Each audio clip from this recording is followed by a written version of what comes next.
오늘부터 사도행전을 보겠는데 사도행전 1장 1절 2절을 한번 볼까요? 거기에 보면 데오빌로요 그럽니다. 사람 이름이지요.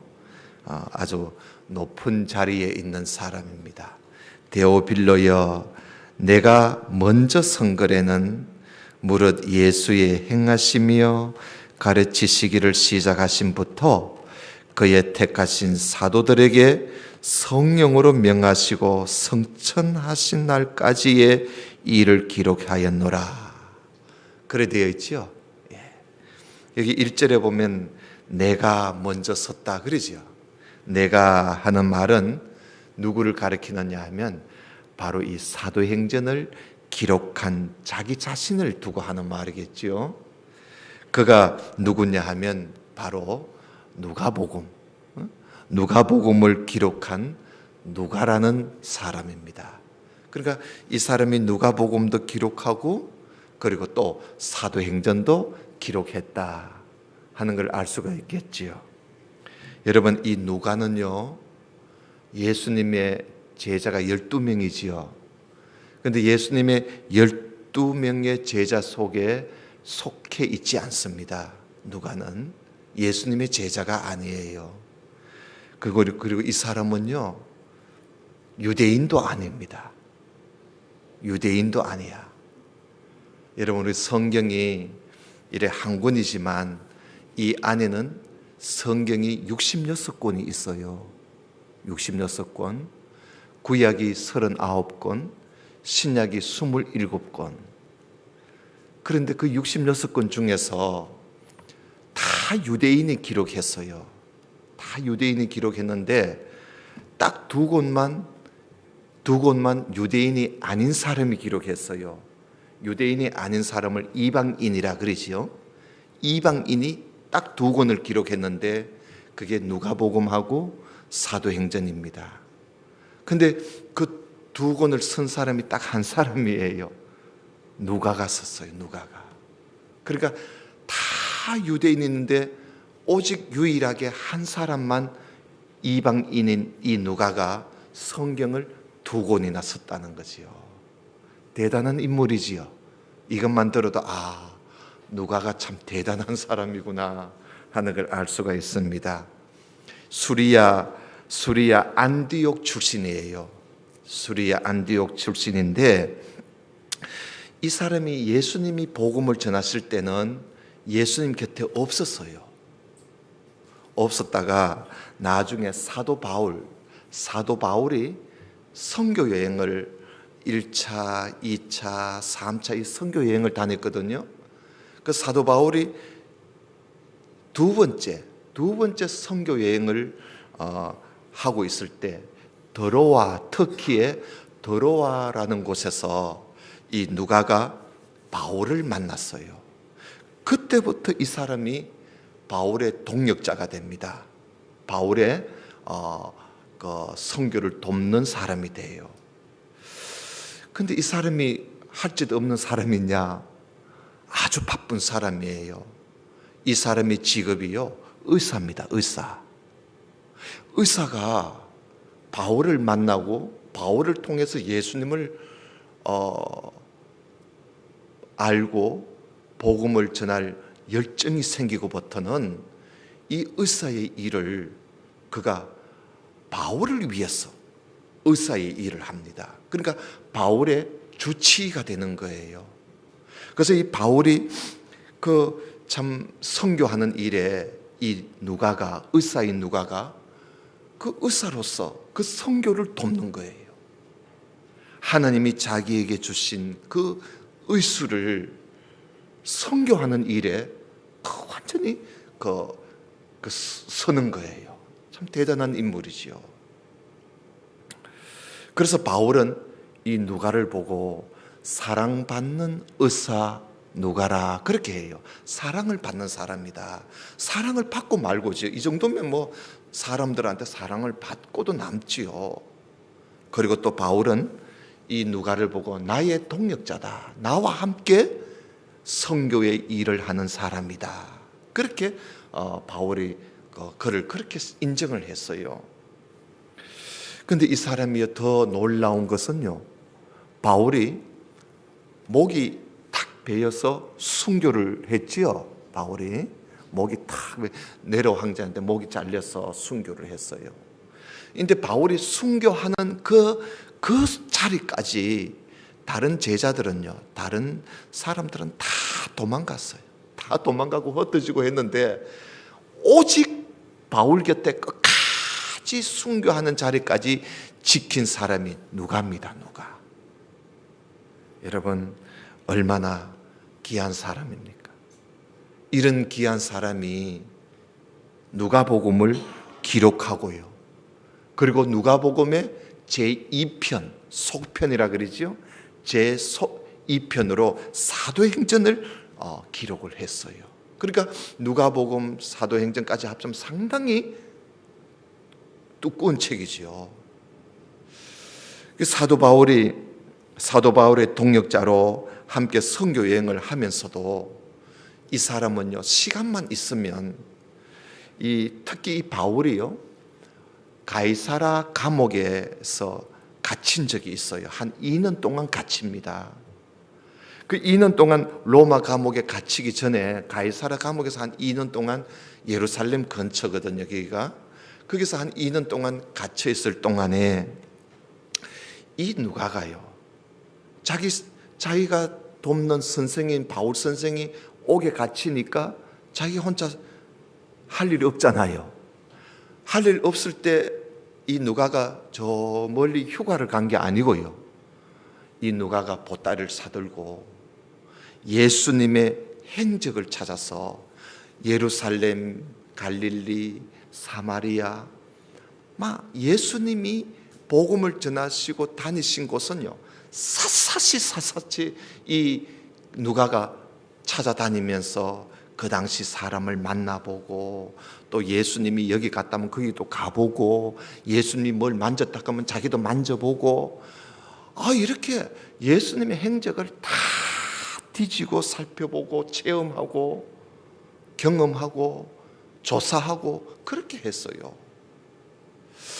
그래서 그렇게 하면서 그 내용을요, 그 자료를 얼마나 많이 자료를 수집을 했든지, 여러분, 이렇게 누가가 예수님의 그 행적들을, 역사적인 사실들 아닙니까? 그 역사적인 사실들을 그 철저하게 조사를 하고 더듬어 가면서 그 살펴가면서 자료를 딱 가지게 되니까요, 하나님께서요, 그런 누가를 하나님이 들어서시는 거예요. 이 사실은 누가가 누가복음을 쓰려고 자료를 모은 건 아니거든요. 그 자기의 그 습관이에요. 의사다 보니까 가장 조사를 하고 살펴보고, 그리고 또 이게 왜 그런가 하고 이렇게 해서 모아놨는데, 하나님께서 말이죠, 그 자료를 수집해 놓은 누가를 가만두지를 않아요. 하나님이 누가를 들어섰어요. 하나님이 누가에게 성령의 감동을 주셔서 가지고 누가복음을 기록하게 하나님이 그렇게 하셨어요. 그래서 이 누가가 누가복음을 얼마나요, 누가복음을 기록하는데 이 누가가 또 글을 참 잘 써요. 그래서 이 누가복음을 얼마나 잘 썼는지, 여러분, 우리가 이미 누가복음을 전번에 다 공부했기 때문에 우리가 대충 압니다만은, 사실 그 누가복음에 보면요, 다른 마태복음, 마가복음, 요한복음에 없는 이야기가요, 누가복음에, 오직 누가복음에만 있는 이야기가, 예수님의 이야기가 30가지가 넘어요. 아니, 3가지가 넘어도 놀라운데 30가지가 넘는 그런 많은 이야기를 이 누가만이 가지고 있었어요. 그걸 다 기록했어요. 이 누가가 대단한 사람이지요. 여러분, 우리가 이걸 보면서 한 가지 우리가 꼭 알아야 할 게 있어요. 뭐냐 하면요, 하나님께서는요, 준비된 사람, 준비하고 준비된 사람은 하나님이 반드시 쓰십니다. 그냥 두지 않아요. 준비하는 사람은요, 하나님 반드시 서요. 어디라도 서먹을 때 있어요. 하나님이 그를 서게 해요. 들어섰습니다. 그래서 여러분 교회 와서 아이고 성경 이거 뭐 배우면 뭐 해 뭐, 성경 뭐 배우면 뭐 하나 뭐, 공부하면 뭐 해? 교회 그 자꾸 모여서 뭐 할 건 뭐 있어? 뭐 이거 하면 뭐 필요하노?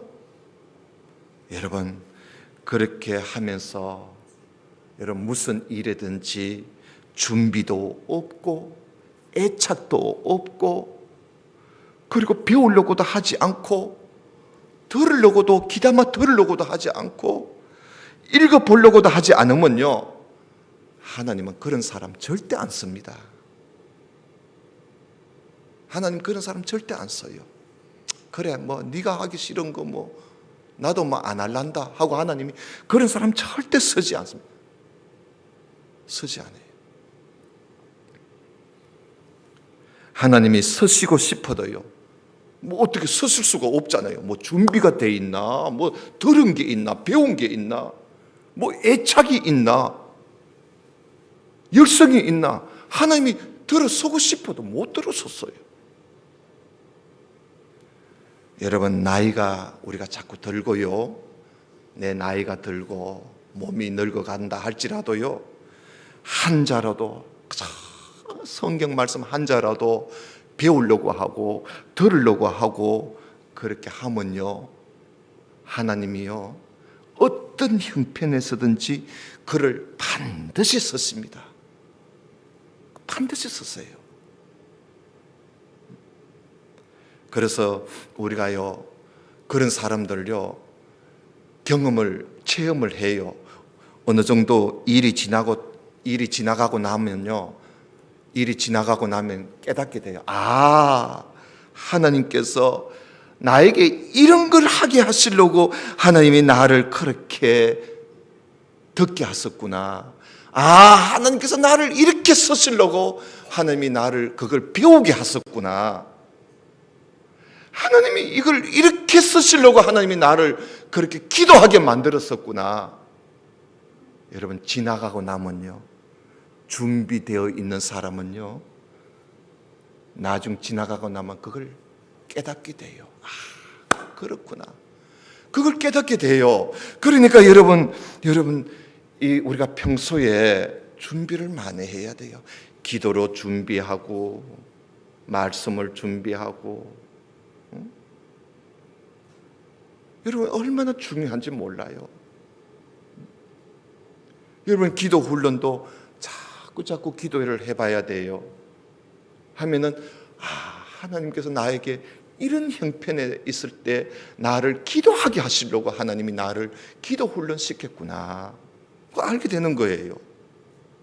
근데 그 준비가 안 돼 놓으면 어떤 일이 딱 부딪히면 기도를 하고 싶어도 기도할 수가 있어야지. 그렇게 되는 거예요.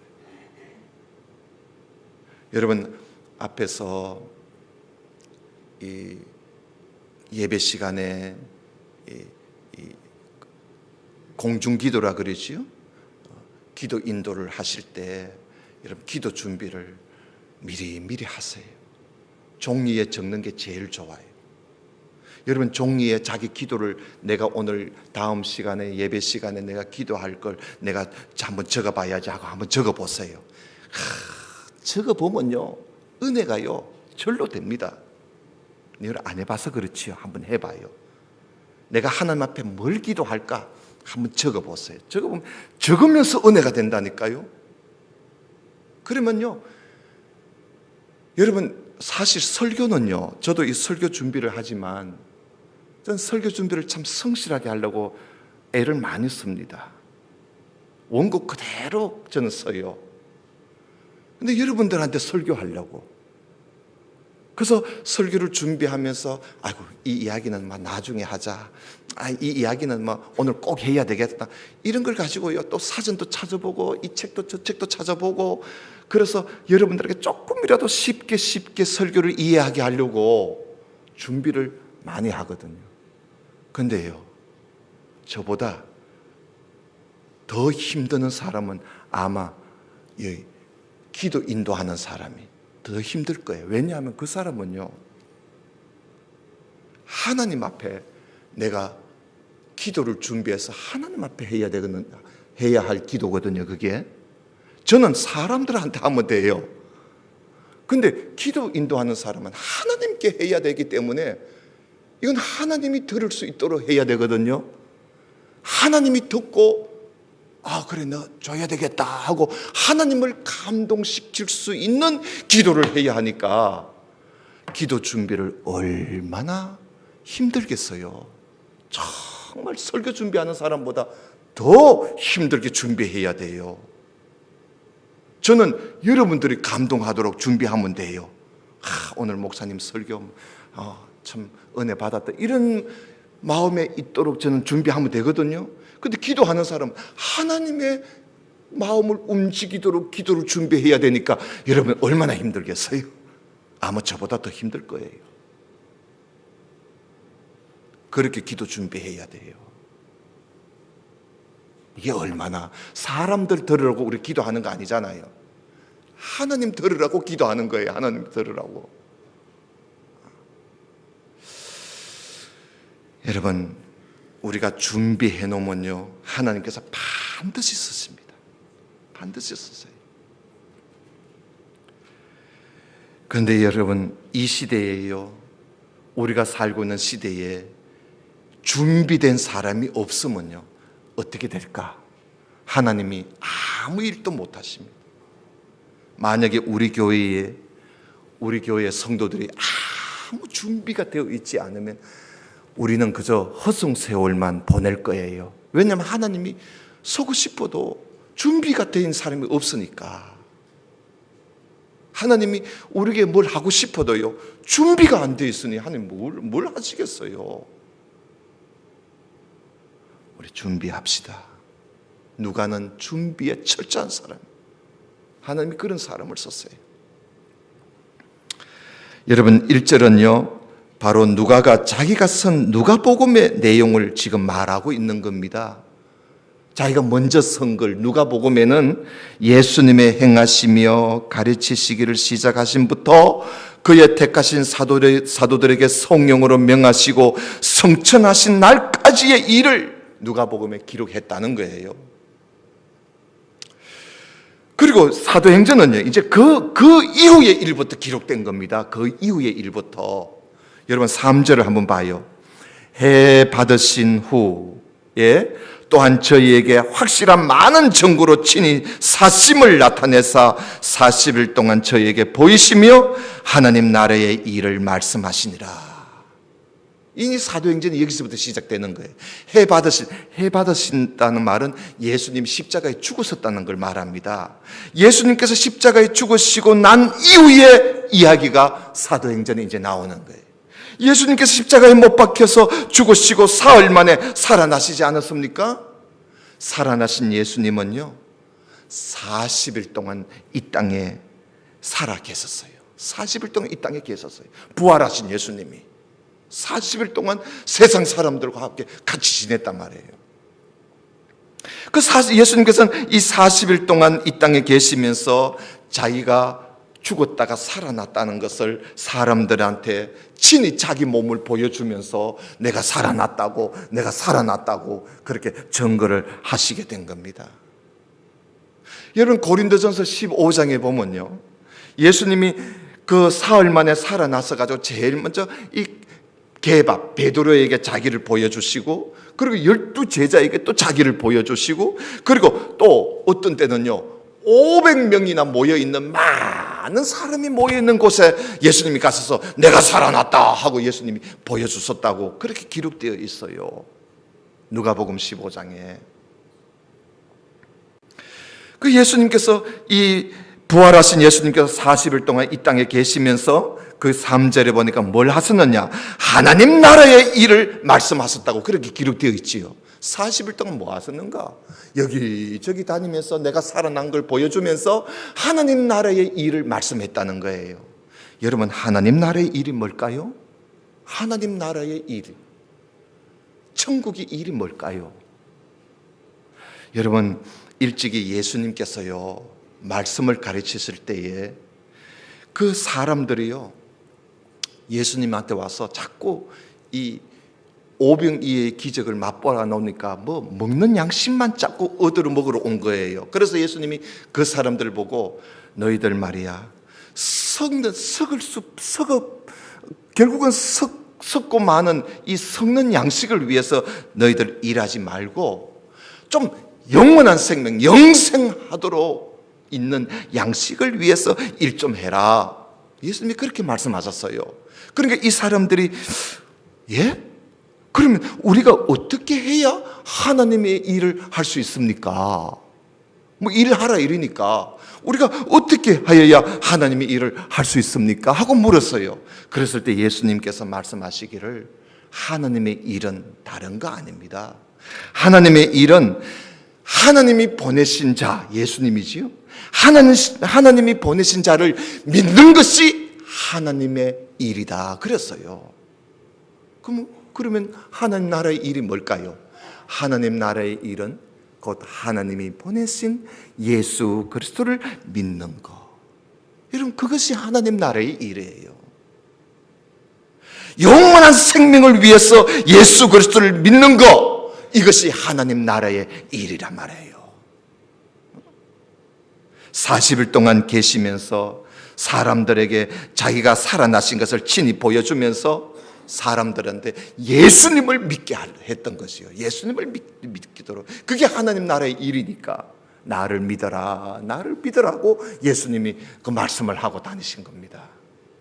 여러분 4절을 한번 볼까요? 4절에 보면 사도들과 같이 모이사 저희에게 분부하여 가라사대 예루살렘을 떠나지 말고 내게 들은 바 아버지의 약속하신 것을 기다리라. 요한은 물로 세례를 베풀었지만은 너희는 맨날이 못되어 그게 줄을 끊어요. 맨날이 못되어 성령으로 세례를 받으리라 그랬어요. 맨날이 못되었어. 그러니까 이제 예수님은 하나님 나라의 일을 이제 예수님이 사도들에게 부탁을 하는 거예요. 이제 예수님이 떠나시기 직전에 사도들에게 가서서 분부하시지요. 명령을 지시하고 명령을 하시는데 사도들에게 부탁을 하는 거예요. 여러분, 여기 사도들이 누구예요? 예수님을 판 가룟 유다를 제외한 11명의 제자들입니다. 이 11명의 제자들에게 예수님이 1차적으로 명령을 하시는 거예요. 맨날이 못되어 너희가 성령을 세례로 받을 것이다. 맨날이 못되어서 성령으로 세례를 받을 터이니 예루살렘을 떠나지 말고 그것을 기다리고 있으라는 거예요. 이 말씀하신 바대로 여러분 오순절날 성령이 내려오시지 않았습니까?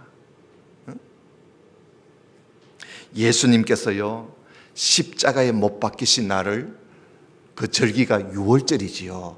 예수님이 유월절날 십자가에 못 박혔어요.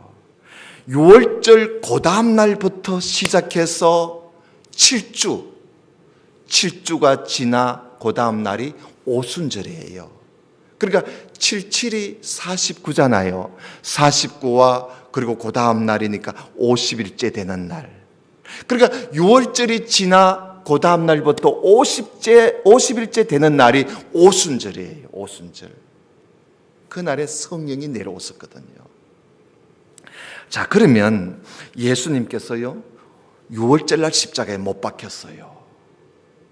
그리고 3일 있다가 3일 만에 예수님이 부활하셨어요. 부활하시고 예수님이 40일 동안 이 세상에 계셨어요. 그러면 43일이 지났지요. 벌써 43일. 예수님이 십자가에 못 박히시고 43일이 지났네요. 그럼 이제 며칠 남았지요? 7일이 남았어요. 7일 후에 오순절이 오는 거예요. 그래서 여러분 맨날이 못돼요 하는 말은 이게 1년이 아니고 2년도 아니야. 바로 7일이에요. 한 주간이 지나면 성령으로 세례를 받을 것이라는 거예요. 그러니 한 주간 동안 예루살렘을 떠나지 말고 약속하신 성령을 기다리고 있어라. 그 예수님이 7일 후라고 딱 말씀하시지 않고 맨날이 못 돼요 하고 그렇게 말씀하신 거예요. 근데 여러분, 이 사도들이 예수님의 이 말을 알아들었을까요? 아이고, 알아들었으면 얼마나 좋았겠어요. 근데 이 제자들이요, 예수님의 이 말을 알아듣지를 못해요. 아버지의 약속하신 것을 기다리라 이러니까 예수님은 그걸 성령을 두고 하신 말씀인데, 제자들은 아버지의 약속하신 거 그게 뭘까? 아, 우리나라를 해방시켜주는 날인가? 이렇게 오해를 생각을 했던 거예요. 그래서 여러분 6절을 보세요. 6절에 보면은 저희가 모였을 때에 예수께 묻지요, 주께서 이스라엘 나라를 회복하심이 이때입니까? 하고 물어봅니다. 아니, 맨날이 못 되면 하나님께서 이스라엘 나라를 회복해 주실 줄로 그렇게 이해를 했던 것이지요. 왜냐하면요, 이들이 이렇게 예수님께 이렇게 말을 할 수밖에 없었던 이유도 있어요. 왜냐하면 이스라엘 나라를 잃어버린 지 지금 400년이 넘었어요. 이스라엘이라는 나라를 잃어버린 지가 지금 400년이 넘었단 말이에요. 400년이 넘어서니 여전히 400년이 넘도록 주변의 강대국들한테 억압을 받고 있으니까, 하나님이 우리나라를 회복시켜 주신다고 약속하셨는데 바로 맨날이 못 되면 그날이 오겠구나 하고 생각을 하고 예수님께 물어본 거지요. 예, 그날이 오면 이스라엘 나라가 회복하십니까? 하고 물어본 거예요. 그러나 예수님께서 뭐라 그랬지요? 때와 기한은 내 소관이 아니다. 때와 기한은 하나님의 권한에 달려있다. 우리 아버지의 권한에 달려있다. 나는 모른다. 너희들도 알 것 없다. 그러면서 예수님께서 7절에 말씀하시지요. 때와 기한은 아버지께서 자기의 권한에 두셨으니 너희의 알 바 아니요. 그러니까 너희가 진정으로 알아야 할 것은 그게 아니라는 거예요. 그게 아니고 8절이지요. 오직 성령이 너희에게 임하시면 너희가 권능을 받고 예루살렘과 온 유대와 사마리아와 땅끝까지 이르러 내 증인이 되리라. 여러분, 이스라엘 나라의 회복을 말씀하시는 것이 아니라 성령이 임하시는 것을 예수님은 그걸 두고 말씀하신 거라고 설명을 해줍니다. 맨날이 못 되어 성령이 임하신다는 거예요. 바로 오순절날 성령 강림을 예수님께서 미리 말씀해 주신 것이지요. 너희가 예루살렘을 떠나지 않고 있으면 맨날이 못 되어 성령이 너희에게 임하여서 성령으로 너희들이 세례를 받게 될 것이라고 말씀을 하시고 있습니다. 그리고 성령이 너희들에게 임하시게 되면 성령을 받은 사람에게 두 가지 현상이 일어난다는 거예요. 하나는 뭐지요? 권능을 받는다는 거예요. 또 하나는 뭐지요? 예수님의 증인이 된다는 겁니다. 여러분, 권능이라는 말은 헬라어로 디나미스, 영어로 파워. 이 말은 힘, 능력을 말하는 거예요. 성령이 임하면 성령의 능력을 입는다는 거예요. 성령의 힘을 받게 된다는 거예요. 그래서 성령을 받은 사람은요, 강력한 능력을 가지게 됩니다. 알겠어요? 권능이 임하는, 왜 그런 권능, 그런 힘이, 성령의 힘이 임하게 되느냐? 그것은 다른 이유가 아니에요. 예수님의 증인으로서의 사명을 다하도록 하기 위해서 성령의 권능이 임하게 되는 겁니다. 자기 자신을 드러내기 위해서 권능이 임하는 게 아니에요. 자기를 자랑하기 위해서 권능을 휘두르는 사람이 있다면 그 사람은 성령의 권능이 아니라 그것은 악령입니다. 악령. 알겠어요? 성령의 권능은 예수의 증인으로서의 사명을 살게 하려고 권능이 임하는 것이지요. 성령의 권능을 받은 사람은 예수님의 증인이 되어서 예수님을 증거하는 일에 아주 담대해요. 담대하고 두려워하지 않습니다. 성령이 임하시면 내 증인이 되리라. 내 증인이 되어라가 아닙니다. 내 증인이 되어라가 아니고 내 증인이 되리라. 내 증인이 된다. 그 말씀이거든요. 성령이 임하면 내 증인이 되어라. 그게 아니라 성령이 임하면 너는 내 증인이야. 내 증인이야. 예수님의 증인이라는 겁니다. 이 말씀을 하시고 예수님이 하늘로 올라가셨어요. 그것을 성천이라 그러잖아요. 여러분, 우리는 오늘 우리 모두가 다 성령을 받은 사람입니다. 오늘 말씀하신 바대로 맨날이 못되어 오순절날 성령이 강림하셨는데 회개하고 예수님을 믿는 사람들에게요, 그 성령을 우리에게 다 선물이 우리에게 돌아오게 되었습니다. 그래서 여러분, 회개하고 예수님을 믿는 우리들은 다 성령을 받은 사람, 성령으로 세례를 받은, 성령을 받은 사람들이지요. 그러면 성령을 받은 우리들은 성령의 권능을 받게 되었고, 그리고 우리는 예수님의 증인이 된 것입니다. 예수님의 증인이 되었어요. 당신은 성령을 받았으니 예수님의 증인이 되십시오 라는 말은 틀린 말이에요. 당신은 성령을 받았으니 당신은 예수님의 증인입니다. 이게 맞는 말이지요. 성령을 받은 우리들은 이미 예수님의 증인이에요. 누가 뭐라고 해도 우리는 예수님의 증인이에요. 나는 예수님의 증인이다 라는 사실을 우리가 반드시 알고 있어야 돼요. 이 땅에서 예수님의 증인으로서 우리는 살아가야 되는 거예요. 목사만이 예수님의 증인 아니에요. 목사만이 성령 받았습니까? 어디? 우리 모두 다 성령 받았잖아요. 성령을 받을 때 성령만 주어진 게 아니에요. 성령의 힘, 능력까지 우리에게 주시고 우리가 예수의 증인으로 우리를 세워주신 거예요. 따라합시다. 나는 예수님의 증인이다. 예, 우리가 알아야 돼요.